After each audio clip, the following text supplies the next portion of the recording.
वीर को मुझसे ज्यादा कोई नहीं पहचानता। उसका अगला कदम क्या होगा, I understand. Then remember what I taught you, Khalid. India की सुरक्षा खतरे में। हेलो दोस्तों, मैं नितिन आपका स्वागत करता हूं बॉलीग्राड स्टूडियोज में।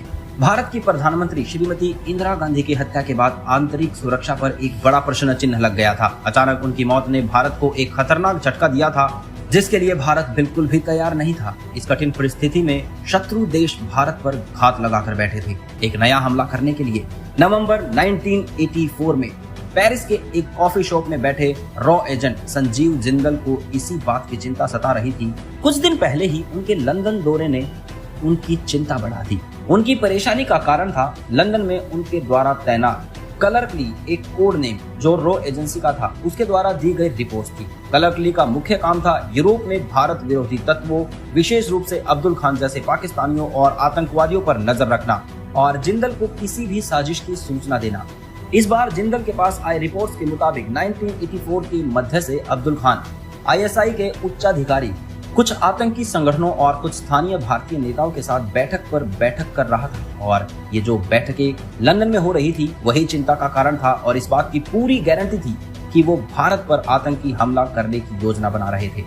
इन सब के बीच रॉ में लंबे समय से जिन नामों की चर्चा चल रही थी उनमें से एक नाम बी.एन. संधू का भी था। पूरी रिपोर्ट को अच्छी तरह से समझने के बाद जिंदल दिसंबर 1984 में दिल्ली के लिए रवाना होता है। दिल्ली जाकर जिंदल अपने वरिष्ठ अधिकारी अनुज भारद्वाज से मिलते हैं।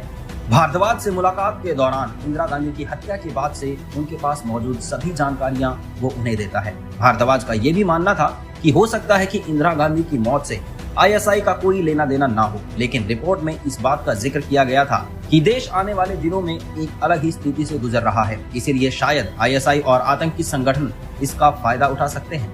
दुश्मन की मंशा चाहे जो भी हो, लेकिन इस बार रॉ को एक कदम आगे रहना था। रॉ के सामने एक सबसे बड़ी समस्या थी संधू और खान के मिशन को यूरोप में फेल कैसे किया जाए। रिपोर्ट्स के मुताबिक संधू कई सालों से गायब था और अब अचानक लंदन में एक के बाद एक बैठकों में उसे खान के साथ देखा गया। करंट लोकेशन के अनुसार संधू इस्लामाबाद में आईएसआई प्रोटेक्शन में रह रहा था। इस्लामाबाद का नाम सुनते ही भारद्वाज के कान खड़े हो गए। जिंदल ने तुरंत संधू को पकड़ने का प्रस्ताव दिया क्योंकि वो नहीं चाहता था कि आईएसआई भारत को कोई भी नुकसान पहुंचाए। आगे की कहानी क्या होगी ये मैं आपको नेक्स्ट वीडियो में बताऊंगा और कुछ इसी तरह की कहानी वॉर 2 की होने वाली है, तो बने रहिए हमारे साथ। धन्यवाद।